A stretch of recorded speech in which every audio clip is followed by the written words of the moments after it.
O que é o Cyberclass? É um portal para ser definitivo na área de treinamentos de marketing digital. Você vai encontrar tudo o que você precisa para gerar renda na internet. Você vai poder assinar agora por só 12 de R$ 29,00. Então toca no link agora, assina, não perde essa oportunidade. Quando você chegou, isso é uma impressão minha. Começou a ir bem, só que geralmente os jogadores aqui no Brasil eles têm bastante costume de tá indo bem e falar, não, o professor tá fazendo um bom trabalho, não sei o quê, e eles não falavam muito, isso é totalmente impressão minha, e eles não falavam muito do professor, não falavam muito de vocês, depois de algum resultado bom. Eu tinha a impressão na época que eu falei, putz, ele deve ter chegado, mudado tudo de um jeito diferente, e eles estão meio ainda se acomodando. Como que foi essa chegada, como foi esse contato com os jogadores? Olha, a primeira coisa que como te disse, o Ancelotti disse o seguinte: a parte defensiva é do treinador. Portanto, se uma equipa não é organizada defensivamente, a responsabilidade é do treinador. A parte ofensiva tem a ver com uma organização coletiva e muito com a criatividade dos jogadores. Isto disse só o melhor treinador do mundo. Eu, quando vou construir uma casa, eu não começo pelo telhado. Eu não beijo ninguém a construir uma casa pelo telhado. Começa pelas bases, pelas fundações. Então tudo começa por aí. E nós, aos poucos, a equipa já estava bem trabalhada. O Andrei tinha deixado a equipa muito bem. Eu tinha visto uma fotografia da equipa contra o Santos, quando nós chegámos. Eu disse, e aí o responsável dos jogadores disse: vocês fizeram isto contra o Santos, agora é só mantermos a consistência.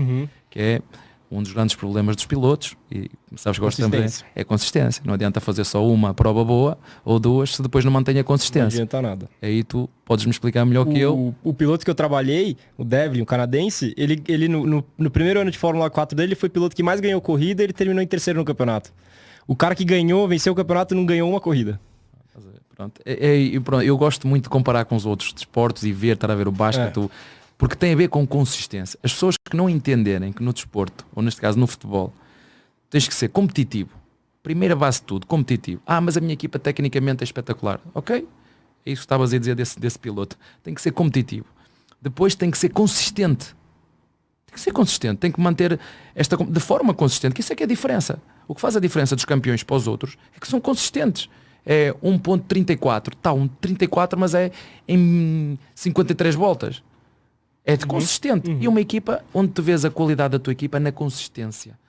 Consistência, a ambição da equipa, não é? O caráter que a equipa tem, a identidade que a equipa tem. Mas essa é uma palavra mágica. É a mentalidade, porque isso faz parte, mas é a mentalidade quando tu vês como um clube como o Palmeiras, quando um jogador assina pelo Palmeiras, eu não preciso dizer que tens uma equipa que és obrigado a ganhar. Não é? Quem assina pela Mercedes ou pela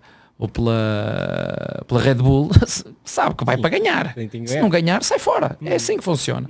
É no Fórmula 1 e é no futebol. É igual. Portanto, eu não preciso dizer, olha, vens para o Palmeiras e tens que ganhar. Ele já sabe. Quando assina o contrato, já sabe. Tem que vir para aqui para ganhar. Não há outra forma.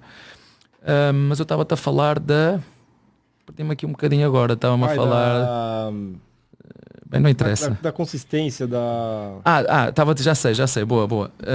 Estava a dizer, como é que tu, quando eu cheguei aqui, então você tem que começar pela base. Sim. Uma equipa que seja consistente, começa a defender de forma consistente, porque eles são muito criativos ofensivamente. E com o tempo eles vão entender que nós, mantendo esta competitividade, essa consistência, a parte ofensiva vem de forma natural. Então é normal, com o passar do tempo, a nossa equipa ficasse mais fluida. É verdade, fizemos uma Libertadores espetacular este ano, porque nós já estamos muito sólidos na forma de defender e na forma de atacar, vamos... dinamizando os nossos processos. Até porque a verdade tem que ser dita. A forma de defender é mais fácil de trabalhar do que a forma de atacar. Sendo que a forma de atacar também depende muito depende também da criatividade do jogador, do piloto. Momento dele também. Pronto. Então foi porque nós começamos pela base. Mas é o treinador, sou eu que o digo. Não é o Abel que diz. É o que dizem os melhores treinadores do mundo. Estou a falar aqui do Ancelotti, que li num livro. A parte defensiva da responsabilidade do treinador. Se uma equipa defende mal, responsabilidade do treinador. A parte da criatividade, a ofensiva, vem da organização e, sobretudo, da criatividade do jogador. Não é?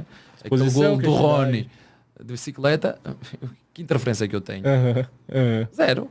A torcida adora, né? Não é? Mas o treinador é zero, é tudo o mérito dele, de quem Sim, cruzou, dele arriscar aquele momento. O treinador é decisão dele, zero, tem zero. Agora, a organização da equipa, sim. A parte tática é do treinador. A parte mental, o treinador também tem muita interferência.